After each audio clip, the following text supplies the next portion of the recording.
ஓம் வணக்கம். ஒரு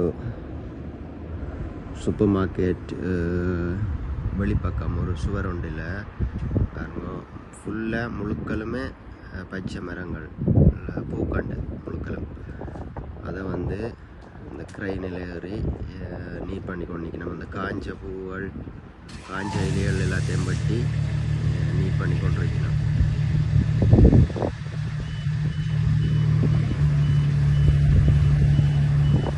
இதான் அந்த